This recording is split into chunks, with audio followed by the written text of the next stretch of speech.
Latitude को हिंदी में अक्षांश बोलते हैं। जो लैटिट्यूड होते हैं ये this is the angular distance, इसमें कोई और इसका अगर हमें सेंटर ढूंढना हो जैसे ये अर्थ, और ये जो चारों कितने हैं भाई, ये है इसका इक्वेटर। गुड मॉर्निंग, कैसे हो? आज एक नए कॉन्सेप्ट की बात करेंगे, लैटिट्यूड। लैटिट्यूड को हिंदी में अक्षांश बोलते हैं। जो लैटिट्यूड होते हैं ये इमेजिनरी लाइंस हैं। लैटिट्यूड अर्थ पर पूर्व से पश्चिम, ईस्ट टू वेस्ट खींचे गए सर्कल हैं। इनको एक्सप्लेन करेंगे। और ये इमेजिनरी सर्कल हैं, इनका क्या प्रयोग होता है, इनकी क्या डेफिनेशन है, और क्यों हमें इन इमेजिनरी लाइंस की जरूरत पड़ी। जो लाइन है ही नहीं अर्थ पे, उसकी क्या जरूरत हो सकती है, इसके क्या उपयोग हैं, साथ में विभिन्न एग्जाम्स में क्या क्या क्वेश्चन पूछे गए हैं वो क्वेश्चन भी डिस्कस करेंगे कि भाई डायरेक्टली यूपीएससी के प्री एग्जाम में, मेंस एग्जाम में, या और भी सारे के सारे जो तमाम गवर्नमेंट जॉब्स के लिए जो एग्जाम होते हैं वहां भी इस टॉपिक से डायरेक्ट क्वेश्चन पूछे गए हैं। ठीक है, तो लैटिट्यूड को समझना है कि होता क्या है। लैटिट्यूड को हिंदी में अक्षांश बोलेंगे। एक एक पॉइंट को ध्यान से समझना है, ठीक है। उसके बाद ये देखना कि भाई क्या आप इस टॉपिक से जुड़े क्वेश्चंस को सोल्व कर पाते हो या नहीं। यहां पे ध्यान दो भाई, एक बार इस स्लाइड को देखें। ये हमारी अर्थ है। हम लैटिट्यूड पढ़ रहे हैं, ध्यान रखना। लैटिट्यूड, अगर इसकी डेफिनेशन की बात करें, this is the angular distance. इसमें कोई एंगल की बात होगी, कोणीय दूरी है फ्रॉम सेंटर ऑफ अर्थ, अर्थ के केंद्र से, टू, कहां पर है वो केंद्रीय दूरी, टू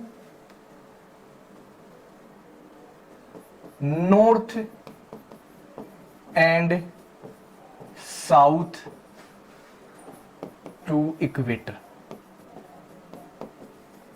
इक्वेटर के उत्तर और दक्षिणी, एट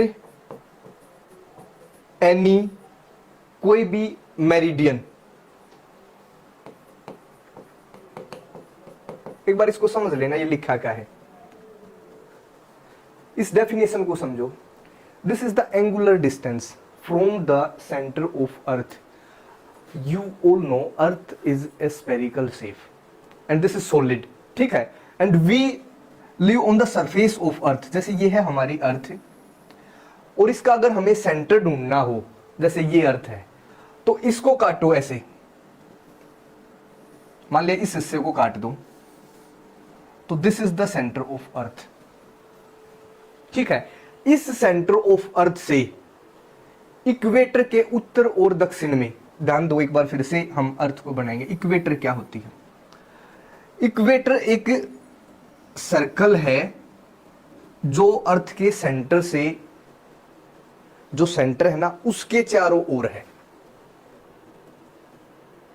ध्यान से समझो भाई, अर्थ क्या है, एक स्फेरिकल शेप है। ये जो लिखा है ना, ये यहां पे इक्वेटर में डाल रहा हूं, ये ऐसे है, अर्थ के चारों तरफ है ये, और सेंटर है, जो सेंटर वो यहां पे सेंटर है मान के चलो, और ये सेंटर के परपेंडिकुलर है। अगर हम सेंटर की बात करें, देखिए एक बार थोड़ा सा ये 3D डायमेंशन में ध्यान दो, यहां पे देखो, दिस इज द सेंटर, और ये जो चारों तरफ सर्कल है ना, ये सर्कल सबसे बड़ा सर्कल, ये है इक्वेटर। ठीक है, इक्वेटर बाहर की तरफ से अगर हम किसी सॉलिड, एक फुटबॉल को इमेजिन करो, उसका सेंटर कहां पे होगा, उसके अंदर, और एक स्फीयर बना दो उसके चारों तरफ, सबसे बड़ा स्फीयर उसके जो बीचों बीच बाहरी सतह पर, बाहरी सरफेस पे है, उसको बोला जाता है इक्वेटर। समझ में आई भाई? इक्वेटर, इक्वेटर के नॉर्थ इस दिशा में और इसके साउथ किसी भी मेरिडियन के किसी भी पॉइंट पर इसका एंगुलर डिस्टेंस। एंगुलर डिस्टेंस का मतलब क्या होता है? देखो, मेरिडियन क्या होता है, कोई भी, ये नॉर्थ पोल है, ये साउथ पोल है। ध्यान से समझना भाई, अर्थ का जो सबसे उत्तरी बिंदु है सबसे जो नॉर्थ में पॉइंट है उसको बोला जाता है नॉर्थ पोल, और जो सबसे साउथ में पॉइंट है वो है साउथ पोल। कोई भी मेरिडियन, मेरिडियन होती है जो नॉर्थ को साउथ से मिलाए, ये मिला दिया ऐसे। इस मेरिडियन पर पृथ्वी के केंद्र से जो इक्वेटर, इक्वेटर हमने ऐसे मान लिया, ये मान के चलो ये एक सर्कल है अर्थ के चारों तरफ, ठीक है। इसके उत्तर और दक्षिण में जो एंगुलर डिस्टेंस है उनको बोला जाता है लैटिट्यूड। जैसे मान के चलो यहां पे ये है, ठीक है, 1 डिग्री करो, 1 डिग्री, तो ये 1 डिग्री होगा, यहां ये 2 डिग्री, यहां 3 डिग्री, यहां पे ऐसे ऐसे करते करते ये 90 डिग्री। अब जो ये 1 डिग्री आया है, अब इस 1 डिग्री को लेकर यहां भी कोई एक सर्कल बना दो ऐसे चारों तरफ अर्थ के। ये देखो ध्यान से, यहां पे है, मान के चलो ये है 0 डिग्री, ये बना रखा है, ये फिर 10 डिग्री, ये 20, ये 30, ये 40, ये ऊपर है 90। समझो अर्थ का सेंटर है, अर्थ है उसके सेंटर, और उसके सेंटर से एक एंगुलर डिस्टेंस लेना किसी भी मेरिडियन, मेरिडियन होता है जो नॉर्थ को साउथ से मिलाने वाली कोई भी रेखा। तो बहुत सारी रेखाएं हो सकती हैं जो नॉर्थ को साउथ से मिलाती हैं, हो सकती हैं कि नहीं हो सकती, ठीक है। अब एक समझो एक बार फिर से, एक फुटबॉल है,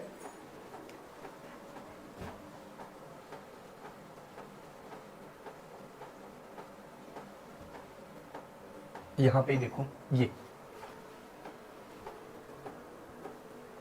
ध्यान दो, ये है इक्वेटर, ये सारी की सारी ना अर्थ के बाहरी सरफेस पे है, ये मान के चलना ऐसे है अर्थ, और इसके यहां से बीचों बीच बाहर से है। अब ये सेंटर है, अब इस सेंटर से कोणीय दूरी देखो, ये 1, ये 2, और ये यहां पे 10 है, तो ये 10 वाला सर्कल होगा बाहर से। अर्थ क्या है, ये ऐसे सर्कल है 0 डिग्री, 1 2 3 4 5 6 ऐसे ऐसे 90 तक, और ऐसे इधर यहां तक। ये साउथ में भी 90 है और नॉर्थ में भी 90 है।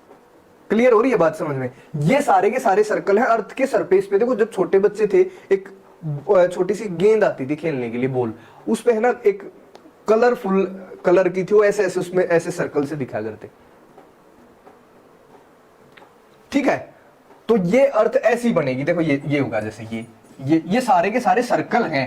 अगर एक इसमें देखो, यहां पे देखो, ये मान के चलो 0 डिग्री, ये 15, ये 30, 45, 60 डिग्री, देखो यहाँ पे सर्कल दिख रहा है, ये 75 डिग्री, ये 90 डिग्री, ऐसे सर्कल है।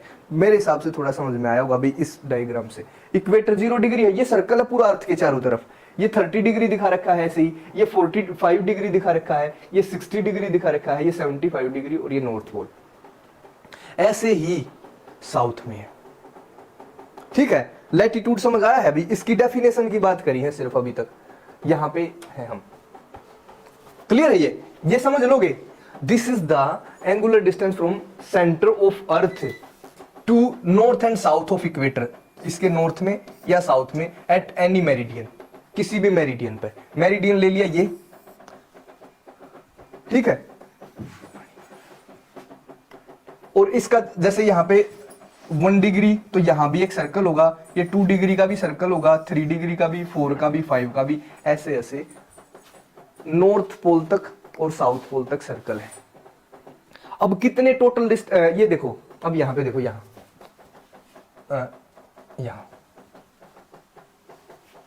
ये अर्थ है। एक क्वेश्चन देखना है, टोटल नंबर ऑफ लैटिट्यूड्स कितने हैं भाई? एक तो 0 डिग्री होगा, 0 डिग्री से 90 ऊपर है, 0 डिग्री वाला मान लिया एक सर्कल होगा, प्लस एक 0 के बाद 1 2 3 और 90 तक, 90 ऊपर हो गए और 90 नीचे हो गए, तो टोटल नंबर ऑफ लैटिट्यूड्स हो गए 181। ये क्वेश्चन बहुत बार पूछा गया।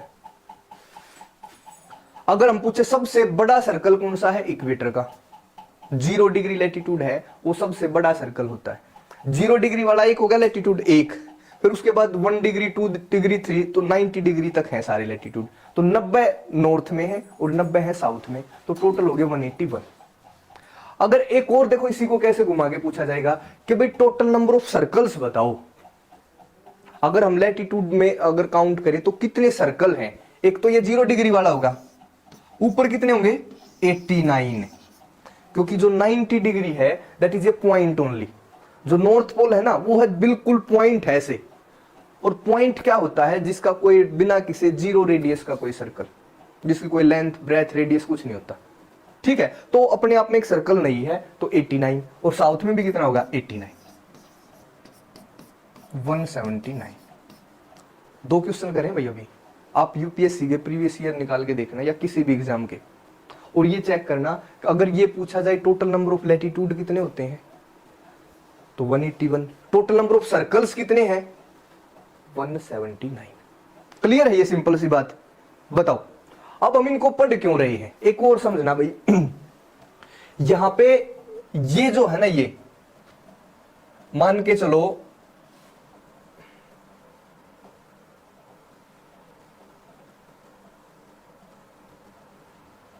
एक हम इसी पे कर लेते हैं, चलो यहां पे इसको मानो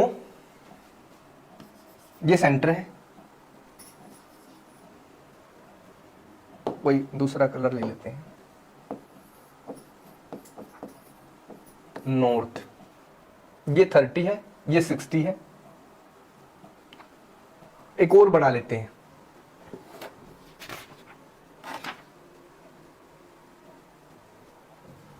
एक डायग्राम बनाएं एक बार, क्योंकि इसमें क्लियर है नहीं वो, यहां पे बना लेते हैं।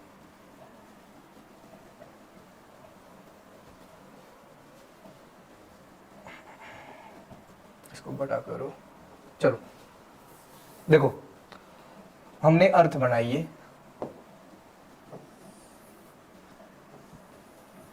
समझना भाई हम इनको पढ़ते क्यों हैं। ये है इसका इक्वेटर, ये मैंने खींच दिया 23.5 डिग्री, ये 45 डिग्री, ये 66 डिग्री, और ऐसे ये 23.5 डिग्री, 45 डिग्री, 66 डिग्री और 90 डिग्री। ध्यान से सुनना मैं क्यों बता रहा हूं। ये है 0 डिग्री, ये है 23.5 डिग्री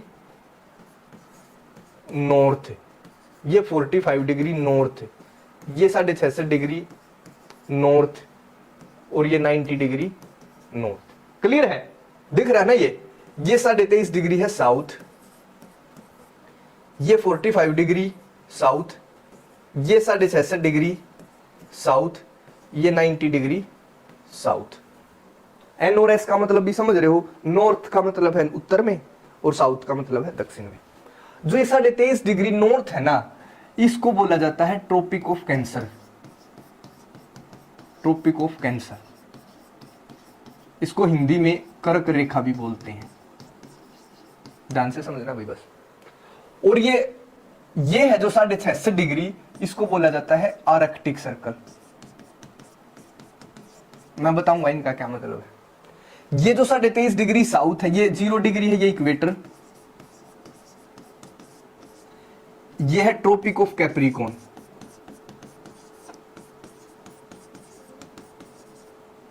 ये है अंटार्कटिक सर्कल। ध्यान रखोगे, अगर 66 डिग्री साउथ पूछे तो अंटार्कटिक सर्कल, 66 डिग्री नॉर्थ पूछे तो आर्कटिक सर्कल। ये जो 90 डिग्री साउथ है इसको हम बोलेंगे साउथ पोल, और 90 डिग्री नॉर्थ को बोलेंगे हम नॉर्थ पोल। ठीक है?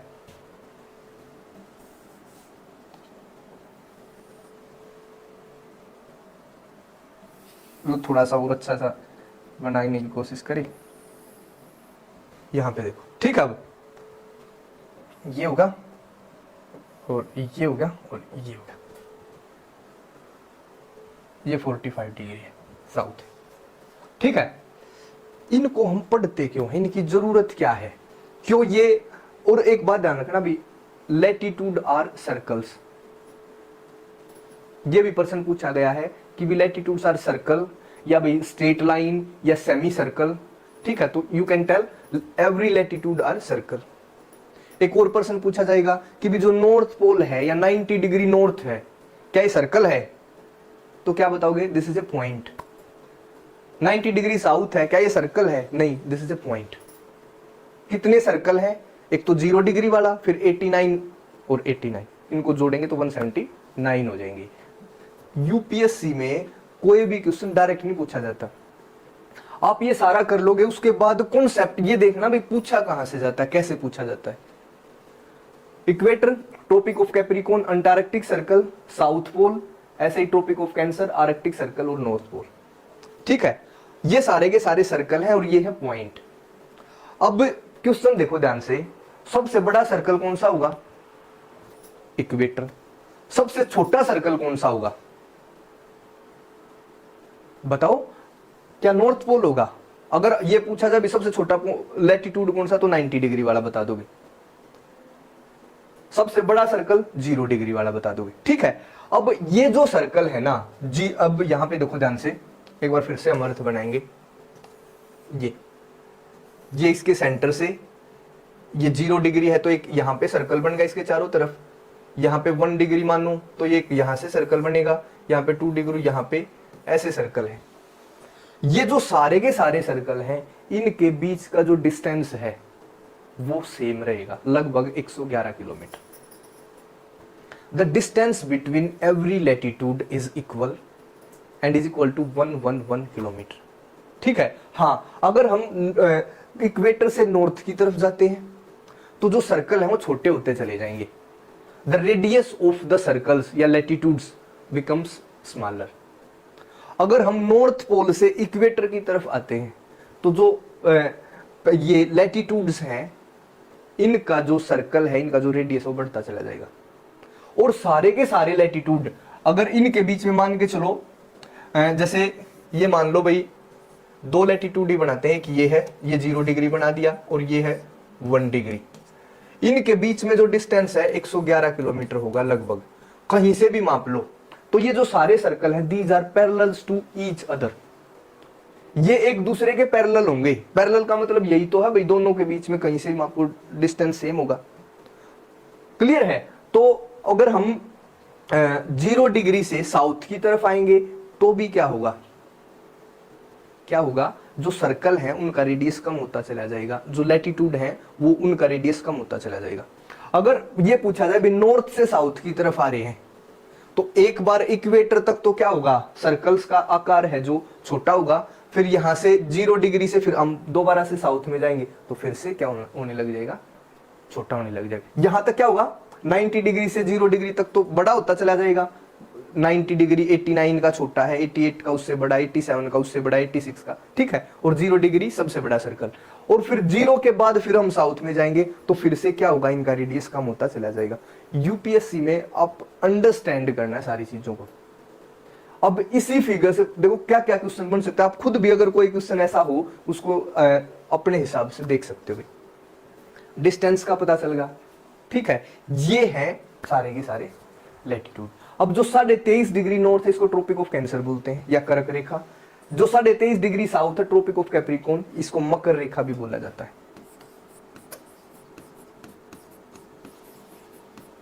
ये तो है भाई लैटिट्यूड का concept. This is the angular distance in the direction north and south to the equator. Equator क्या है? This is the largest circle around the earth, imaginary circle. ठीक है, और 90 डिग्री तक है ये, 90 डिग्री वाला एक पॉइंट होगा। अब इनकी इंपॉर्टेंस देखनी है भाई, why we need latitudes. Latitudes का क्या मतलब है, हमें क्यों जरूरत पड़ी? सबसे पहला कारण, अगर कोई है फिगर ऐसा,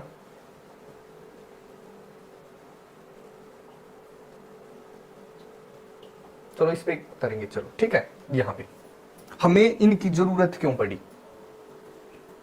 टू फाइंड द, आगे कर लें, एक और ऐड करेंगे। ठीक है, यहां पे इसको थोड़ा सा ध्यान रख लेना। ये हमारी अर्थ है, ये 0 डिग्री, फिर ऐसे, फिर ऐसे, मतलब ये है ऐसे। ठीक है, ऐसे, ऐसे और ऐसे, ये सारी अर्थ पे लैटिट्यूड है। इनकी जरूरत क्या है ये और लिख लो।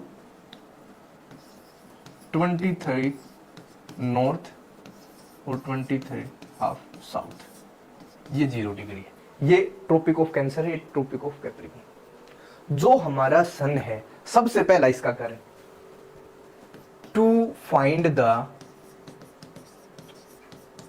Location of any place. Exact location नहीं, बट क्योंकि एग्जैक्ट लोकेशन के लिए हमें लैटिट्यूड के साथ लॉन्गिट्यूड्स की भी जरूरत पड़ेगी, उसको अगली क्लास में देखेंगे भाई लॉन्गिट्यूड्स क्या होते हैं। तो अगर किसी भी स्थान की हमें लोकेशन पता करना, ये अर्थ है, सारे के सारे जो प्लेसेस हैं इसी पे हैं कहीं ना कहीं। आप ये पूछो कि भाई इंडिया कहाँ है, तो आपने बताया कि जी ये जो लैटिट्यूड है 8 डिग्री लैटिट्यूड से लेकर 37 डिग्री लैटिट्यूड के बीच में है। तो हमने देखा भाई यहाँ पे मान लिया 8 है और ये 37 है, तो हो सकता है इस एरिया के बीच में कहीं ना कहीं इंडिया है। लैटिट्यूड से पता चला कि नहीं चला? हमें लैटिट्यूड से ये पता चल गया भाई 8 डिग्री से 8 डिग्री वाला यहाँ पे है, 37 यहाँ पे है, तो ये पता चल गया जो इसकी नॉर्थ बाउंड्री होगी भारत की और जो साउथ बाउंड्री होगी उसका पता चल गया भाई लैटिट्यूड से। अब हमें ईस्टर्न और वेस्टर्न वाली भी देखनी है, ईस्टर्न बाउंड्री कौन सी होगी, वेस्टर्न बाउंड्री, उसके लिए लॉन्गिट्यूड्स की जरूरत होती है, वो हम नेक्स्ट क्लास में देखेंगे। पर फिर भी जब भी हमें किसी स्थान की लोकेशन का पता करना होता है तो हम उसका जो नॉर्थ टू साउथ एक्सपेंशन है, कोई भी देश है, मान लिया कोई भी देश है भाई, तो ये वाला, तो इसका एक नॉर्थ टू साउथ एक्सपेंड होगा ये, और ईस्ट टू वेस्ट होगा। तो जो नॉर्थ टू साउथ एक्सपेंशन है उसको जानने के लिए हम लैटिट्यूड्स की जरूरत होती है हमें। तो लैटिट्यूड क्या बताते हैं? अगर लोकेशन की भी बात करें, देखो क्वेश्चन पूछा कैसे जाता है कि भाई अगर कोई प्लेस है उसकी लोकेशन कैसे पता चलेगी, उसके लिए आपको क्या चाहिएगा? तो आपने बताया भी लैटिट्यूड भी चाहिएगा और लॉन्गिट्यूड भी चाहिएगा। क्लियर होगा भी आंसर? ठीक है। फिर पूछा अगर हमें किसी स्थान की नॉर्थ से साउथ वाली जो बाउंड्री है अगर उसके बारे में जानना है तो हमें क्या चाहिएगा? तो लैटिट्यूड चाहिएगा। अगर ईस्ट टू वेस्ट वाली बाउंड्री को जानना है कि भाई ईस्ट टू वेस्ट उस देश का या उस प्लेस का कितना एक्सपेंशन है, तो उसके लिए चाहिएगा हमें लॉन्गिट्यूड। तो ये भी ध्यान रखना भाई, आधा पार्ट जो लोकेशन में नॉर्थ टू साउथ वाला जो पार्ट है वो लैटिट्यूड को के कारण हम पता करेंगे। ठीक है, तो लोकेशन ऑफ एनी प्लेस। दूसरा है क्लाइमेट। आप पूछोगे जी क्लाइमेट भी इससे? बिल्कुल। कैसे? जो हमारा सन है वो बेसिकली, अब मान के चलो अर्थ है ये, इसके सामने है सन, तो जो सन है ना वो यहां पे मान के चलो, देखो यहां पे मुझे डिनोट करना पड़ रहा है बिकॉज ये 2D है। मान के चलो सन है यहां, और ये सन कैसे जाएगा? यहां तक जाएगा, फिर वापिस यहां आएगा, फिर यहां जाएगा, फिर यहां आएगा, फिर यहां जाएगा, फिर यहां आएगा, फिर यहां आएगा, फिर यहां। ये होती है अर्थ। जो सूरज है, जो हमारा सन है, वो हमेशा ट्रॉपिक ऑफ कैंसर और ट्रॉपिक ऑफ कैप्रिकॉर्न के बीच में ही रहेगा हमेशा। 0 डिग्री के सामने, फिर ट्रॉपिक ऑफ कैंसर तक जाएगा, फिर वापस 0 डिग्री पे आएगा, फिर ट्रॉपिक ऑफ कैप्रिकॉर्न पे जाएगा, फिर से 0 डिग्री पे आएगा, फिर ट्रॉपिक ऑफ कैंसर पे जाएगा, फिर से 0 पे आएगा, ट्रॉपिक ऑफ कैप्रिकॉर्न पे जाएगा, फिर से 0 पे आएगा। समझ रहे हो? इससे ऊपर वाले जो लैटिट्यूड बच गए वहां पे सूरज नहीं पहुंचता, वहां पे सन नहीं जाता। अब इस सन की जो ये पोजीशन होती है, इसलिए हमने देखो एक क्वेश्चन आया कि भाई हम जब भी हम लैटिट्यूड वाला टॉपिक पढ़ते हैं, आपके भी मन में आया होगा कि भाई 1 2 3 10 20 को छोड़ के इन्होंने 2 3 हाफ को ही क्यों लिखा, 23.5 को क्यों लिखा, नॉर्थ में भी और साउथ में भी? तो इस लैटिट्यूड का कोई तो इंपॉर्टेंस होगा। तो ट्रॉपिक ऑफ कैंसर और ट्रॉपिक ऑफ कैप्रिकॉर्न है ना, ये लिमिट्स हैं भाई, सन कहां तक जाता है, तो इसलिए ये दोनों रेखाएं इंपॉर्टेंट है। अब मैंने ये भी बताया था 8 डिग्री से लेकर 37 के आसपास भारत की जो लैटिट्यूड के बीच में इंडिया है, तो भारत के बीच से 23.5 degree north Tropic of Cancer गुजरती है। जो ट्रॉपिक ऑफ कैंसर है वो भारत के बीच से गुजरती है। किस किस स्टेट से गुजरती है ये आप एक बार नेट पे चेक करना, किन स्टेटों से ये कर्क रेखा ट्रॉपिक ऑफ कैंसर गुजरती है, ये कन्फर्म है भाई। क्योंकि जब बता तो दिया, अगर एग्जैक्ट की बात करें 84 से लेकर 37 डिग्री 6 मिनट तक हमारे लैटिट्यूड है इंडिया के। सबसे जो साउथ पॉइंट है वो 8 डिग्री 4 मिनट्स, 4 मिनट्स का मतलब होता है, देखो 60 मिनट की 1 डिग्री है, तो 8 डिग्री तो पूरी उससे थोड़ा सा और ऊपर, और 37 डिग्री पूरी 6 मिनट। क्लियर है? इसके बीच में है भारत। तो साढ़े जो 23 डिग्री है, और ये नॉर्थ में है, भारत क्या है, नॉर्थ में है। अब क्या होगा, तो जो 23.5 डिग्री नॉर्थ है, तो इसका मतलब भारत के बीच से जाएगी। किस किस स्टेट से जाएगी ये आप एक बार नेट पे चेक कर लेना, ठीक है? ये भी क्वेश्चन पूछा जा सकता है, पूछा गया भी है कि भाई भारत के किस किस स्टेट से ट्रॉपिक ऑफ कैंसर गुजरती है। एक ये जो आपको क्या करना है, एक तो इंडियन स्टेट्स के नाम, मैं यहां पे इसी टॉपिक से रिलेटेड जो आपको खुद करना है, जहां से ट्रॉपिक ऑफ कैंसर गुजरती है, ठीक है भाई? कंट्रीज के नाम, ट्रॉपिक ऑफ कैंसर के। अब दूसरा जो एक हमने बताया है 0 डिग्री इक्वेटर, इक्वेटर भारत से नहीं गुजरती, तो इसमें देखो भाई किस किस देश से गुजरती है। ट्रॉपिक ऑफ कैप्रिकॉर्न, ये भी भारत से नहीं गुजरती, ये भी अलग अलग देशों से गुजरती है।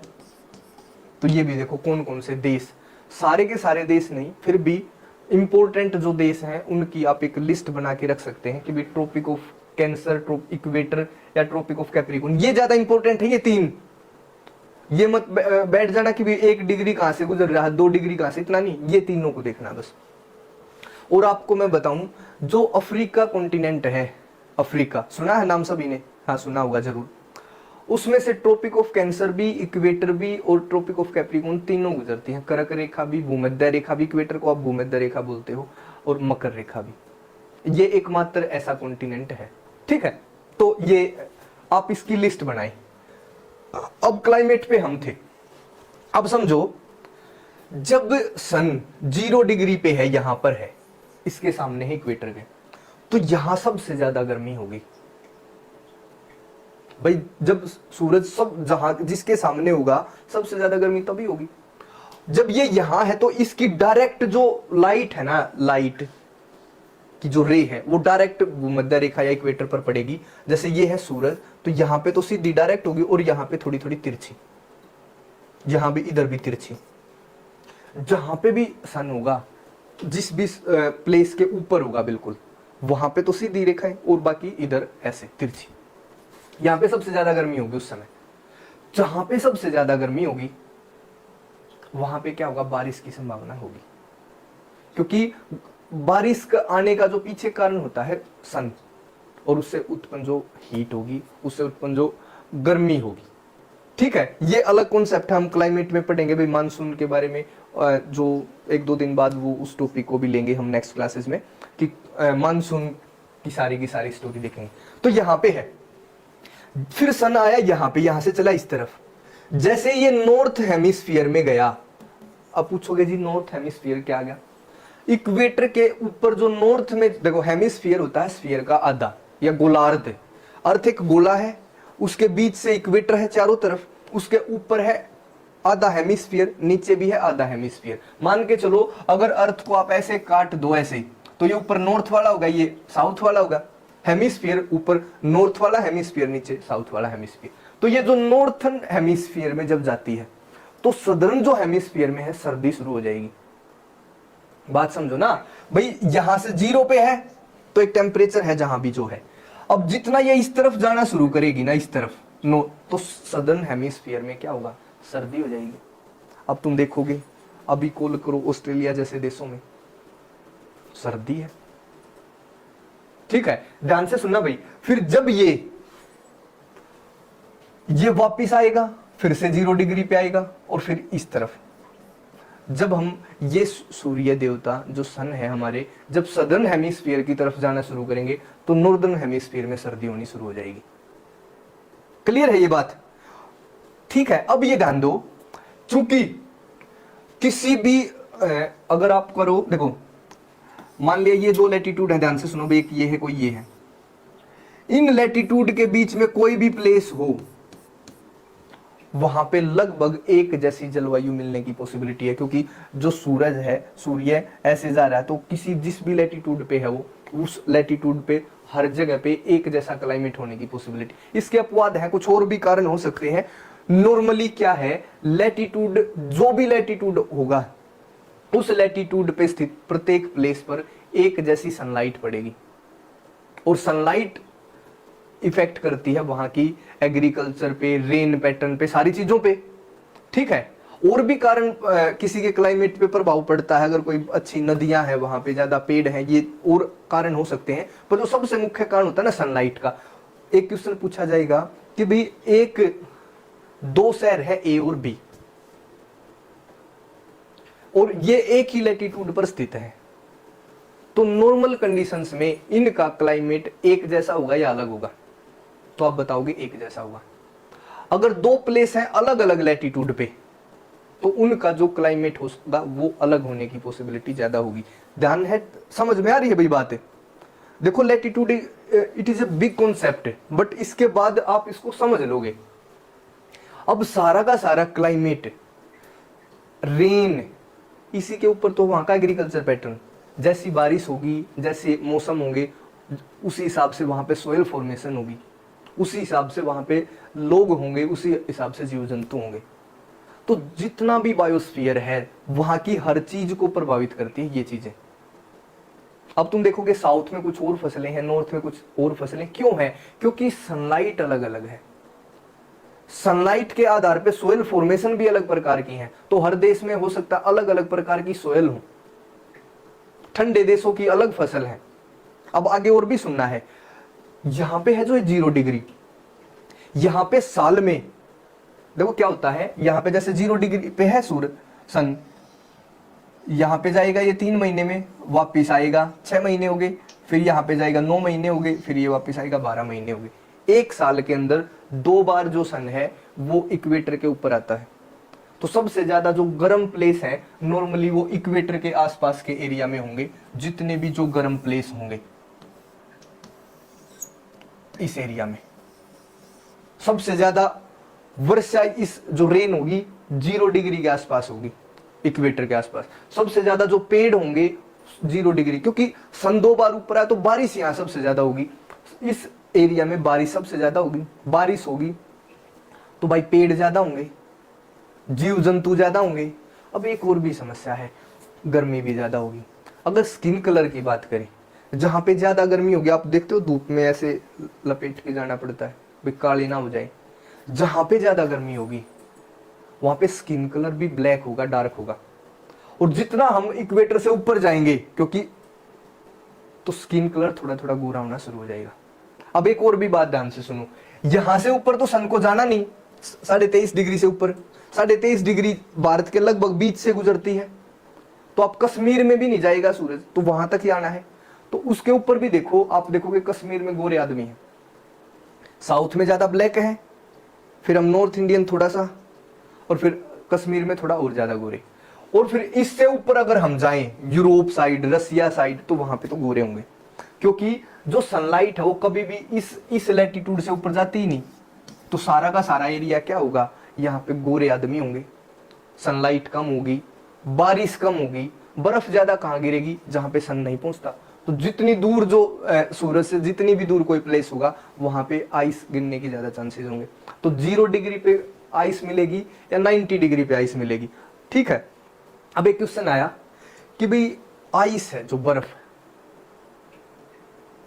एक प्लेस है 12 डिग्री लैटिट्यूड पे और एक प्लेस है 60 डिग्री लैटिट्यूड पे, ऐसा कोई क्वेश्चन बनाया हमने, तो किस प्लेस पर आइस की गिरने की ज्यादा संभावना होगी? 60 डिग्री पे, क्योंकि 23 तक तो सूरज घूम रहा है, वो कहां बर्फ गिरने देगा, वो तो जो बर्फ है उसको पिघला देगा, यहां पे नहीं जाता पर ये, तो वहां पे क्या होगा, आइस की ज्यादा पॉसिबिलिटी होगी। वहां नहीं जाता तो वहां पे फसल भी कम होंगी। अब फसल कम होंगी तो वहां पे ज्यादा बर्फ है तो जीव जंतु भी कम होंगे, फिर वहां पे लोगों के रहने लायक कंडीशंस नहीं होंगी, और वहां पे पॉपुलेशन डेंसिटी भी क्या होगी, कम होगी। तो जितना भी अगर हम हायर लैटिट्यूड पे जाएंगे तो पॉपुलेशन डेंसिटी पे भी इफेक्ट डलेगा। ठीक है, 0 डिग्री पे फिर पॉपुलेशन डेंसिटी सबसे ज्यादा होनी चाहिए, क्योंकि यहाँ पे तो बारिश होती रही, यहां भी पॉपुलेशन डेंसिटी ये नहीं भी सबसे ज्यादा होगी, क्योंकि बिल्कुल जो 0 डिग्री पे यहाँ तो बारिश और इतने पेड़ हैं, ये यहाँ पे जो जितने भी बड़े बड़े रेन फॉरेस्ट हैं इस संसार में वो लगभग इक्वेटर के आसपास के एरिया में है। आप किसी भी अफ्रीका कॉन्टिनेंट में देख लेना, जहां भी बड़े जो ऐसे फॉरेस्ट हैं, एवरग्रीन फॉरेस्ट है, रेन फॉरेस्ट जिनका नाम है, वो 0 डिग्री के आसपास होंगे। ठीक है, तो ये जो लैटिट्यूड है हमें क्लाइमेट बताता है। क्लाइमेट में रेन के भी बारे में आप बता सकते हो, population density, skin colour, agriculture pattern. ठीक है, ये सारी की सारी चीजें इससे लैटिट्यूड से हमें पता चलेंगी। साथ में एक थर्ड पॉइंट है नेविगेशन। आप समुद्र में हो नाव पे और आपने जाना है किसी प्लेस पे, आप मान के चलो यहाँ पे हो और आपने बताया कि मैं तो 8 डिग्री लैटिट्यूड पे हूँ और आपको जाना है 27 डिग्री पे। ठीक है, तो ये लैटिट्यूड आपको, ये जो लैटिट्यूड है ना, ये बता देगा भाई मुझे उस तरफ जाना है। ठीक है, भाई किस लैटिट्यूड पे हो, 8 डिग्री पे, कहां पे आना, 27 पे, तो नॉर्थ में जाना पड़ेगा। आपको जाना 4 डिग्री पे तो साउथ में जाना पड़ेगा। अब लॉन्गिट्यूड और आ जाएगा तो एग्जैक्ट लोकेशन पता चल जाएगी जहां भी जाना है। But latitudes are also used in navigation. जब भी हम समुद्र में डायरेक्शन की बात करें या किसी प्लेस पे पहुंचने की बात करें तो भी लैटिट्यूड्स हमारे लिए इंपॉर्टेंट है। क्लियर है भाई लैटिट्यूड का टॉपिक? ये था इसमें सारा का सारा लैटिट्यूड। बताओ इसमें अगर कोई भी डाउट हो, मेरे हिसाब से डाउट नहीं होना चाहिए। अब इसी टॉपिक को आप किसी भी बुक से पढ़ना, उसमें क्लैरिटी और बेहतर होगी। इसी क्लास को बार बार देखो और ये ढूंढने की कोशिश करो क्या और भी क्वेश्चन बनाया जा सकता है। ठीक है, तो ये ध्यान रखना है। अब हमें पता चल गया अभी क्लाइमेट से एक और भी पता चला है। क्लाइमेट में आपको पता चल गया भाई सबसे ज्यादा गर्म जो स्थान होंगे वो कहां पे होंगे, 0 डिग्री के आसपास, क्योंकि यहां साल में 2 बार सूरज सिर पे चमकता है, 2 बार गर्मी है। अपने जो एरिया है 1 बार गर्मी 1 बार सर्दी, यहाँ 2 बार गर्मी। ठीक है, क्या यहां सर्दी होती होगी ज्यादा? नहीं होती होगी। क्यों? क्योंकि देखो जब सन यहां पर है तो ये इससे इतनी दूर है, या यहां पे है ठंड ठीक ठाक, ये तो फिर भी ज्यादा दूर नहीं है। यहां एक्सट्रीम ठंड जैसे हम एक्सपीरियंस करते हैं ना ठंड को, उतनी ठंड यहां नहीं होती। ठीक है, यहां पे नॉर्मल टेम्परेचर रहेगा, गर्मी ज्यादा रहेगी। गर्मी पूरे, ये मान लो पूरा साल गर्मी का मौसम है यहाँ, ये ध्यान रखना है। ठीक है, रेन है, क्रॉप पैटर्न है, स्किन कलर है, भाई आइस की बात हमने करी, भाई लोकेशन की बात हमने करी, नेविगेशन की बात हमने करी, सोयल फॉर्मेशन की बात हमने करी। सारी की सारी चीज लैटिट्यूड पर प्रभाव डालता है ना, तो इसलिए हम इस टॉपिक को पढ़ रहे हैं। यूपीएससी के मेंस पेपर को निकाल के देखना नेट पे, ये बता रखा है कि भाई how latitude affects the climate of any place, how latitude helps in navigation, how latitudes are used to find the location of any place। क्योंकि यूपीएससी में आपको तो लिखना है मेंस पेपर में, कर्क रेखा कहां से गुजरती है, मकर रेखा कहां से गुजरती है, इक्वेटर भूमध्य रेखा कहां से गुजरती है, भारत से कौन सी गुजरती है, कर्क रेखा, तीनों कहां से गुजरती है, अफ्रीका से, किस किस देश से गुजरती है, इन सब की लिस्ट। ये जो यहाँ पे लिखा है ना, ये सारा का सारा आपके प्री एग्जाम के लिए इंपॉर्टेंट है। और भी बताया है सारा एक्सप्लेन कर रखा है क्लास में। इसी को देखो, इसके नोट्स बनाओ, फिर बुक में पढ़ो, सारा सब्जेक्ट, सारा टॉपिक क्लियर। ठीक है, अगले टॉपिक में हम लॉन्गिट्यूड की बात करेंगे और फिर एक पूरे का पूरा अर्थ, उसके क्या इंपॉर्टेंस है वो हम पढ़ेंगे, उससे रिलेटेड क्या क्या क्वेश्चन बन सकते हैं वो हम पढ़ेंगे। ठीक है, तो कल तक के लिए बाय बाय, थैंक यू, नमस्कार।